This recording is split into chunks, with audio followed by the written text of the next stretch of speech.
Sobat Interest 007, jumpa lagi dalam acara Weekend Talk Show KPPN Gunung Sitoli edisi ke-35. Masih bersama saya, Yanti Juliana, sebagai host. Dan hari ini, sore ini saya sudah kedatangan bintang tamu yang saya hadirkan.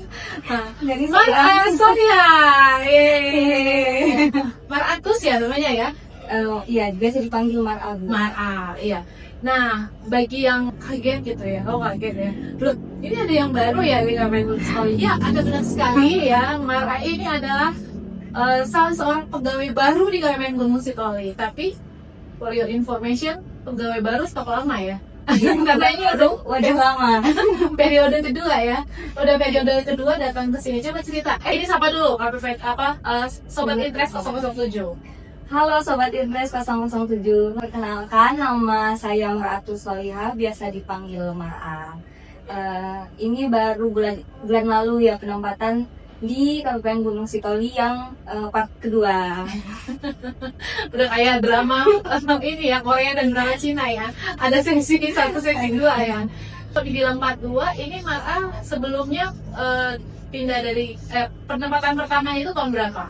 Penempatan pertama itu tahun 2020 Bu, di bulan Agustus. Oh, di KPPN Gunung Sitoli. Setelah itu berapa tahun di KPPN?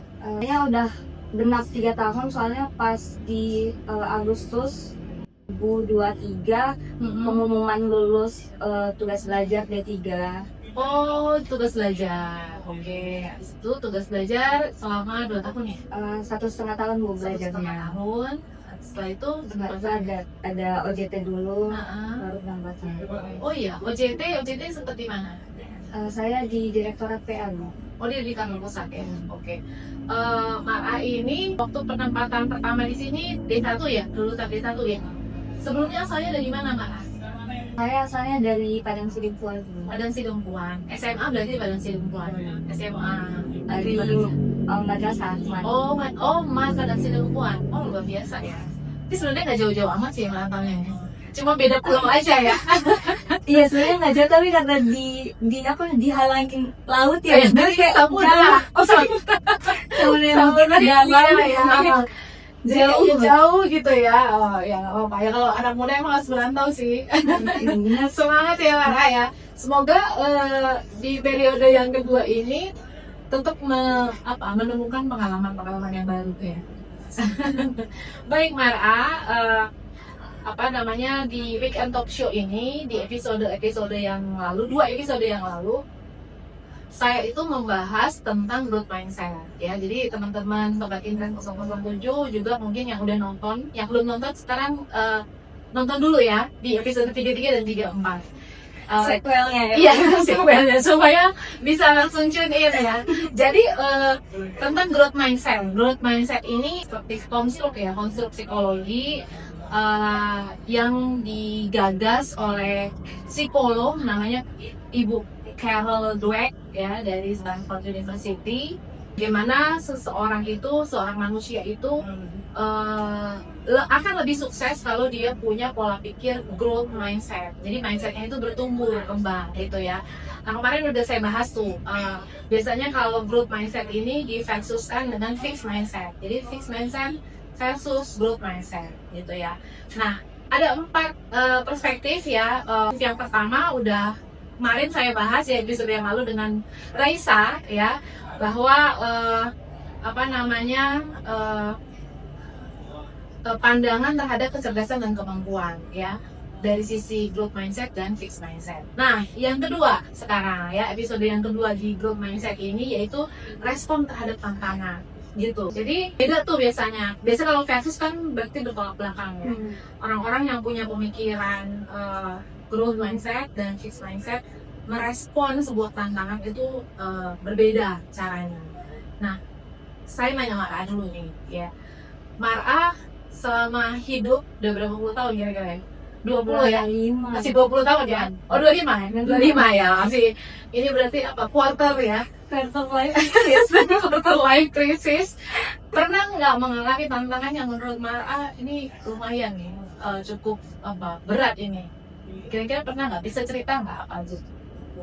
Mungkin yang dibahas sekarang mungkin yang lebih menyangkut ke pekerjaannya Bu. Iya boleh. Lalu tantangan mungkin banyak yang ini nggak tahu besar atau gimana. Tantangan kalau di kerjaan mungkin pas baru-baru awal kesini kan itu Yang masih kayak gitu pertama kedua nih. yang sama Bu. Oh iya. Oke.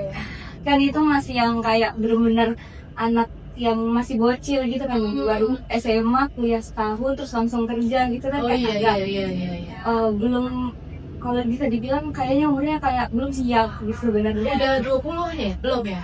Belum sampai 20, 20. ya. Oh pas 20 ya? Belum. Oke Iya. oke. Jadi kayak masih gelas Masih kosong pengen banget. main kali ya? Mungkin kayak umurnya masih umur main, terus beneran belum, nggak ada gambaran tentang dunia pekerjaan, jadi bener kayak masih gelas kosong. Oke. Terus masuk, jadi masih bingung gitu Bu di awal, kayak di tempat di seksi tuh ini ngapain ya, terus kita harus ngapain, jadi kayak terus kan belum ada yang apa ya, belum ada inisiatif kalau kita harus kayak kita cari tahu ini. Oh. Jadi kita kan biasanya Bu sebagai, menurut saya Bu, Iya. sebagai yang tahun pertama banget, yang kita lihat itu yang senior kita yang ada di sekitar Oke, kita, oke. caranya bagaimana gitu. Meniru lah artinya. Bener yang pertama kali kita Iya. lihat. Jadi mau nggak mau apa yang kita lihat kita ngerasa kayak gitu ya, normal kayak gitu gitu. Tapi kita nggak bisa menilai itu benar atau enggak kayak gitu. Jadi pas awal-awal kita nggak tahu apa-apa, jadi kita cuma bisa nanya kan Bu, kayak apa ya ini kita ngapain gitu. Tapi kalau misalkan respon orang yang kita ingin infonya itu kurang informatif, kita jadi kayak merasa tertekan jadi kan Bu, kayak salah nggak ya, gimana ya ini ya, gitu sih Bu awalnya. Oh, jadi lebih bukan karena pekerjaannya yang sulit untuk dikerjakan ya, tapi cara berkomunikasi Iya, atau awalnya dengan rekan sejawat lah yang lebih senior gitu ya. Itu yang menurut Mbak itu tantangannya lah. atau awal di setiap pindah seksi juga menurut saya agak sulit sih Bu, karena Iya. kita biasanya di satu seksi ngerjain lingkupnya ini, terus pindah seksi kayak agak sangat berbeda, kita beneran kayak dari nol lagi, terus kita cari tahu gimana kayak ini dailynya ngapain aja ya, takut ada yang kayak kurang atau gimana. Terus biasanya kalau menghadapi seperti itu, kira-kira menurut Mara salahnya gimana tuh? Maksudnya apakah cara saya yang berkomunikasi yang kurang pas, atau menurut Mara saya udah pas, cuma orang yang responnya yang salah gitu? Gimana menurut Mara? Ini jadi masuk ke tantangan yang lain lagi ya Bu. Oh gitu. Terus karena saya ngerasa saya juga orangnya agak nggak enakan Bu, jadi kayak agak sungkan. Jadi kayak mungkin di sisi saya juga agak sungkan nanya-nanya, sering-sering. Dari sisi yang lain juga kayak pengen ditanya terus biar infonya jalan gitu mungkin ya Bu. Jadi kayak ada dua sisi. Jadi sebenarnya lebih ke miskomunikasi akhirnya ya. Yang di satu kamu tanya aja anything, saya akan jawab pertanyaan kamu, yang kamu malah takutnya mengganggu atau gimana gitu ya. Tapi maksudnya gini, sebelumnya Mara memang punya karakteristik seperti itu ya. Maksudnya lebih pasif gitu. Maksudnya tidak maksudnya segan untuk ngomong duluan gitu, memang begitu Iya di awalnya. kayak gitu. Terus kalau Tapi tergantung yang ini Bu, mungkin secara tidak sadar dan tidak langsung respon dari lawannya itu Bu, kalau kayak terlihat terbuka saya jadi nyaman, kalau kayak terlihat gimana gitu saya jadi kayak agak takut gitu. oh gitu. jadi kalau menghadapi yang seperti itu ya Mara ya, kalau menghadapi seperti itu biasanya Mara apa inisiatif yang dilakukan? Saya cari informasi dari yang lain jadi yang jadi kayak gitu. teman yang lain gitu, atau yang dari kantor lain. Dari kantor lain Teman-teman yang menurut Mara mungkin lebih nyaman untuk mengetahuinya gitu ya. Mungkin lebih dekat dengan saya. Jadi intinya yang penting infonya dapet ya kan. Jadi bukan maksudnya bukan memaksakan saya harus menggali informasi dari satu orang ini, enggak itu ya. Ini bisa dari yang siapa yang saya bisa gapai gitu. Karena tujuan utamanya adalah informasi ya, gimana caranya supaya bisa mengerjakan pekerjaan saya sekarang gitu ya.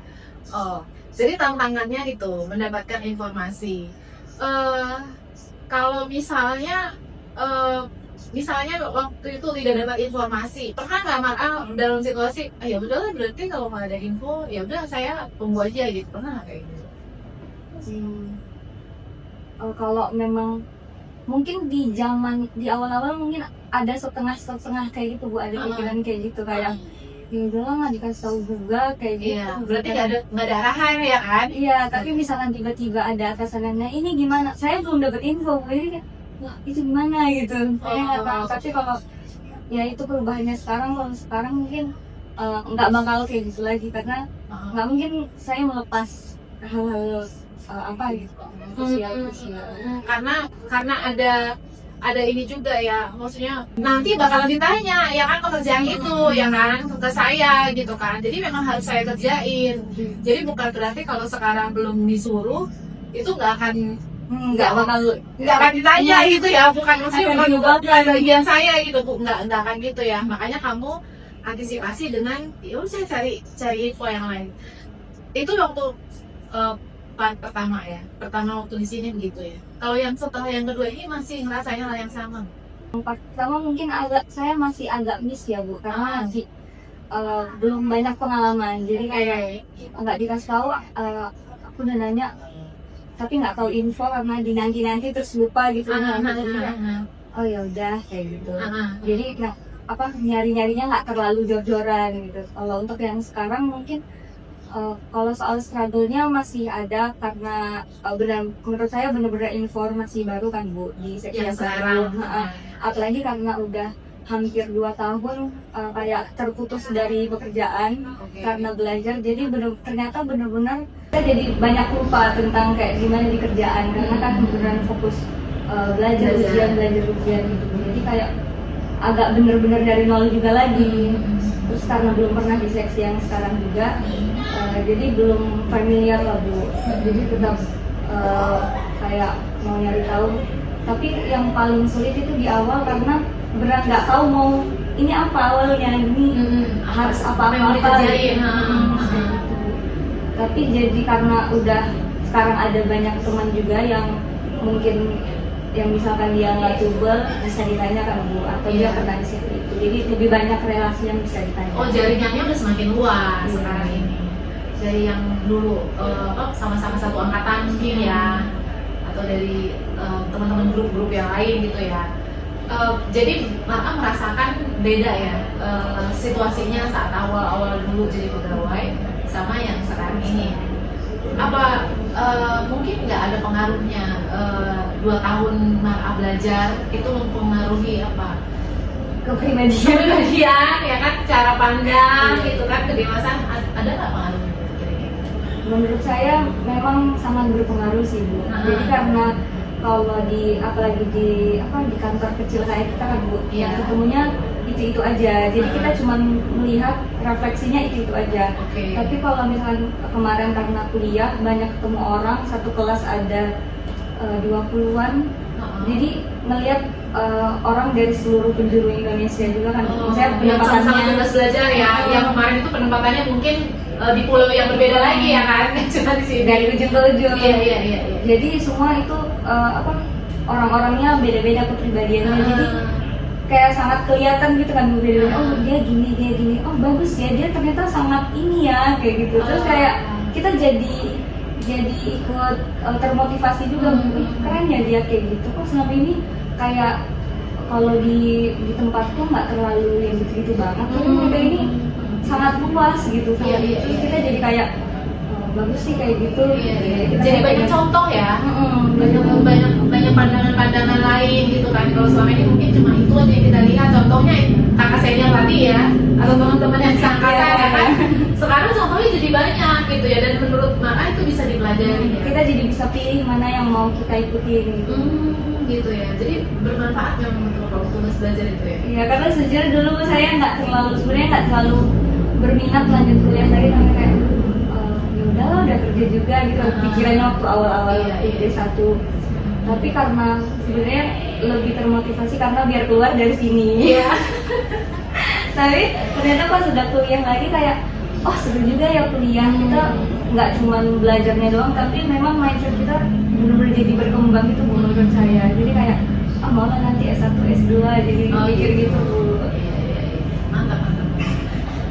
Jadi itu ya, apa maksudnya kita jadi wawasan kita jadi tambah luas ya kan, bahwa ada orang pernah bilang jangan kita berbahasa zaman dulu malah belajar seperti katak dalam tempurung, iya kan? Kalau katak dalam tempurung dia kesannya udah yang paling hebat tuh, karena dia cuma di situ hidupnya ya kan, dia yang paling jago ya bisa lompat sih itu, padahal langit masih tinggi, masih jauh ya kan. Nah kayak gitu ya, mungkin kalau kita penempatan di satu tempat yang orangnya cuma beberapa orang ya kan, kita kayak udah paling hebat sekali ya kan. Begitu kita lihat, oh ternyata masih banyak yang lebih hebat dari kita nih, kita bisa belajar ya. Pernah nggak Mar'ah ngalamin sebuah tantangan yang rasanya ini susah nih, nggak bakalan, maksudnya bikin bukan akhirnya bikin Mar'ah mundur gitu, bikin Mar'ah nggak belajar gitu. Kalau tadi kan dia tantangannya berhasil ya, maksudnya ada kesulitan, kemudian Mar'ah ini mentok, berarti cari yang lain apa, terus akhirnya jadi malah berkembang gitu kan.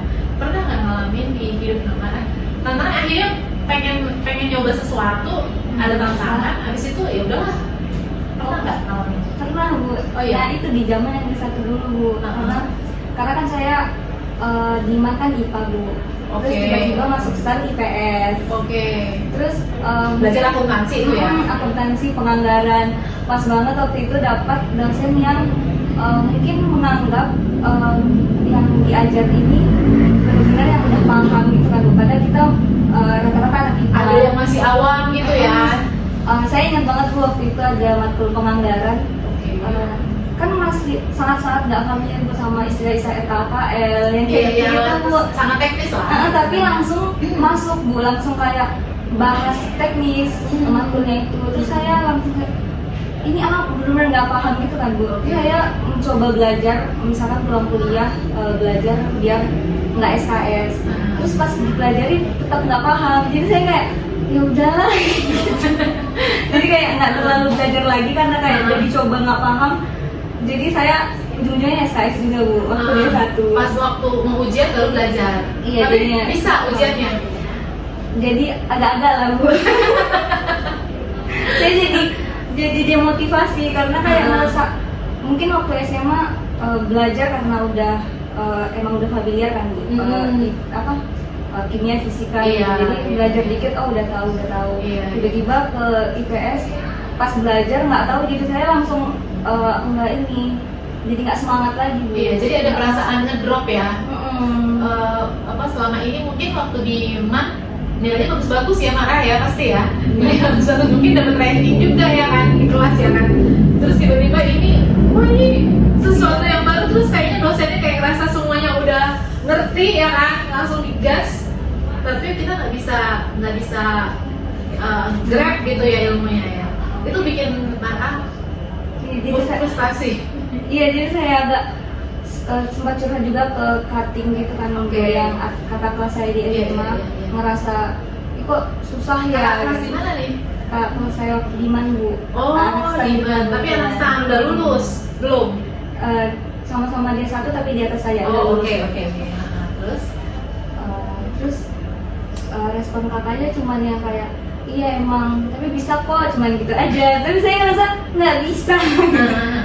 Tapi sebenarnya mungkin bisa Bu, cuman saya di masa lalu nggak seberjuang itu untuk memahami matkul ini. Jadi saya cuman ya udah SKS, pas udah mau ujian menghafal apa yang bisa dihafal aja. Pokoknya apa mati aja ya kan? Jawab nanti. Kalau memahami konsep gitu. Nggak coba tanya sama teman-teman, diskusi sama teman sekelas gitu? Ada sih Bu, tentir-tentir. Tapi kalau biasanya yang ada tentiran sama anak sekelas itu biasanya untuk mata kuliah yang kayak akuntansi, yang bukan hafalan gitu. Iya. Kalau itu hafalan lu jawab masing-masing aja lah ya, nggak usah dibahas gitu ya. Padahal konsepnya itu gitu kan Bu. Jadi kalau karena matkulnya banyak, karena padat kan Bu itu. Jadi yang bisa dipelajari bersama-sama yang nggak hafalan. Yang hitung-hitungan itulah dipelajari. Tapi maksudnya nggak pernah curhat teman-teman sekelas, kamu sebenarnya ngerti nggak sih pelajaran ini gitu? Pernah nanya nggak? Sering Bu, tapi sama-sama kayak gitu responnya kayak iya nggak paham. Tapi tahunya yang lain bagus dia ya. Oh, berarti dia ini apa citra apa sih? Playing apa ya? Gimana Side rap. Side rap. Iya, begitu bahasanya kalau di sana. Pura-pura nggak bisa kan, atau juara kan? Itu dari zaman saya udah begitu ya. Jadi pura-pura saya nggak belajar juga gitu kan? Apa ya tadi gitu? Aku nggak tahu, pokoknya juara. Oh, jadi apa namanya, nggak nemu mungkin ya temen yang merasa relate sama-sama di situ. Dulu nggak ada teman seangkatan sama-sama dari Manusia Perempuan, nggak ada yang Ada Bu, tapi jurusan lain. oh jurusan lain. Nah itu ya mungkin ya bertemu. Terus tadi masih anak-anak juga kali ya. Ya, iya Bu, itu ngaruh sih Bu. Itu sebenarnya. kalian nggak ada ini dulu kan, kalau saya kalau kuliah tuh ada DO. Kalau Ada. sekarang udah nggak lagi. Tetap ada Bu. Tetap ada. Oh tapi tetap masih yakin aja sih nilainya pasti bagus ya, nggak akan jelek-jelek banget gitu ya. Iya sih, tetap berusaha. Ah. Cuman agak mepet Bu.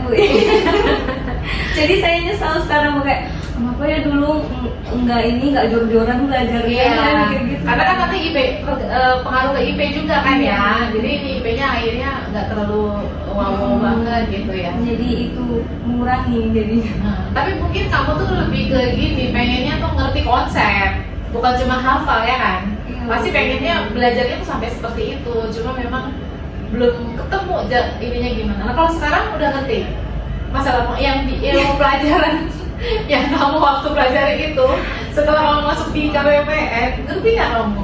Maksudnya gini, kamu gini, oh ini yang kemarin dibahas sama dosen saya, maksudnya ini ngalamin nggak kayak gitu? Pas di awal-awal ya Bu. Oh iya ternyata ini ya istilah itu tuh ini ya kayak gitu. Ada sih. Nemu ya kan? Iya pas sudah di kerjaan baru kayak oh ternyata emang teknisnya di kantor ini ya yang dipelajarin dulu. Iya. Jadi memang kadang-kadang selalu kita kadang-kadang yang namanya kuliah itu kayak masih meraba-raba ya. Ini barangnya seperti apa sih ya kan? Karena kan kuliah di kita itu kan spesifik banget ya. Iya. Nggak kuliah-kuliah yang dari zaman SMA kita udah ngerti gitu kan. Jadi kita belum ini nih barang ini apa sih gitu. Tapi begitu kita masuk di kantor, kita ngelakuin, kita ngerjain, bahkan mungkin ngajarin orang, akhirnya kita jadi paham sendiri ya. Jadi memang itu proses ya. Iya. Jadi kalau tadi berarti si Mara ini ngalamin ya dari mulai belajar pertama-tama. Habis dari belajar dia masuk kerja. Oh ini barangnya gitu kan. Nah tapi habis itu kerja ada juga hambatan-hambatan setelah belajar yang kedua. Jadi lagi makin ini lagi ya. Oh saya jadi punya banyak wawasan gitu ya. Selalu ada hal yang baru ya yang kamu ambil ya dalam setiap fase kehidupannya kan. Nah kalau yang sekarang ini kira-kira apa nih perkembangannya di yang kedua ini ya, yang kamu merasa menurut kamu saya bertumbuh nih dari yang kemarin-kemarin. Ini di masa kuliah ya. Jadi sekarang yang di KPPN Gunung Sitoli periode kedua. Bedanya mungkin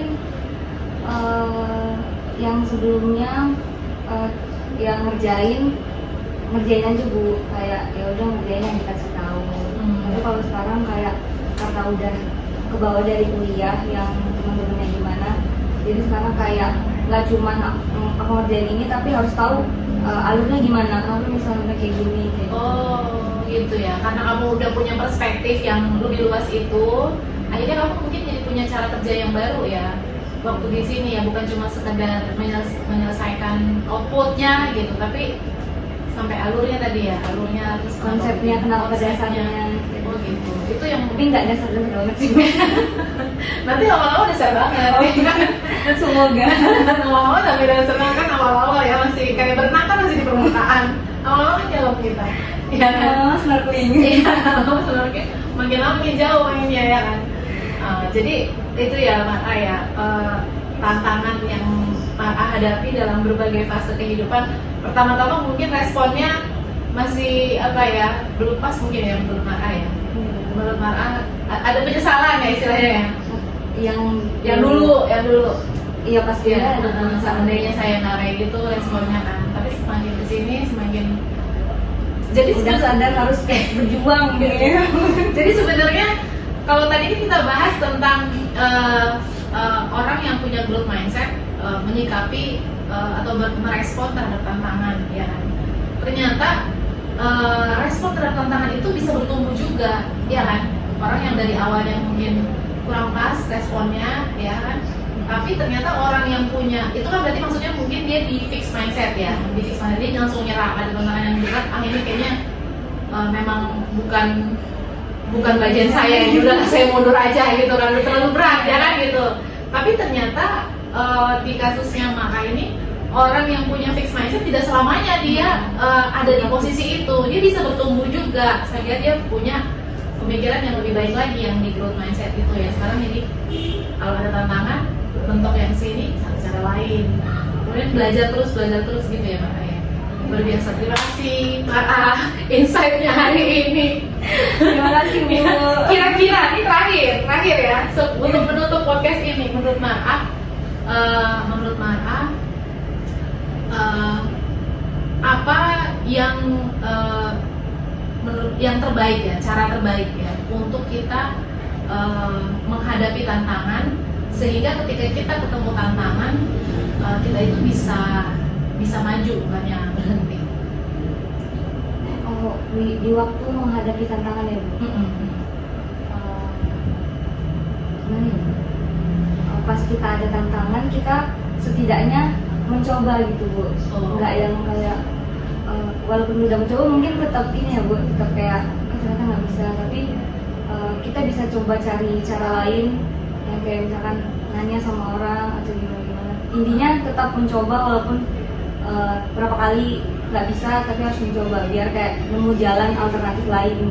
Nah, jadi walaupun kelihatannya sulit, setidaknya kita udah mencoba gitu ya. Kalau misalnya kita mencoba dengan cara yang sama nggak bisa, coba cari cara yang lain gitu ya, supaya nanti siapa tahu yang ini berhasil gitu ya. Jangan berhenti mencoba ya. Oke, itu dia ya highlight hari ini. Jangan berhenti mencoba ya dalam setiap tantangan yang datang dalam hidup, ya kan Mara? Nah, mungkin tantangan yang di Gunung Sitoli ini di periode kedua lebih berat lagi nanti ya. Selamat mencoba ya Mara ya. Dan jangan berhenti mencoba, oke? Itu ya Sobat Intres 007. Terima kasih banyak Mara udah ngobrol bersama saya di hari ini. Semoga di KPPN Gunung Sitoli semakin betah, ya kan? Semakin cepat keluar. Yang penting berapapun lamanya di sini, selama ada di sini selalu bermanfaat ya buat banyak orang dan membawa dampak yang baik ya buat Kepulauan Nias, buat KPPN Gunung Sitoli, buat stakeholder KPPN Gunung Sitoli dimanapun berada. Terima kasih Sobat Intres 007 yang sudah menyimak. Semoga bisa menangkap ya inti insight ya, banyak insight yang kita bicarakan pada hari ini. Terima kasih, Yahoo!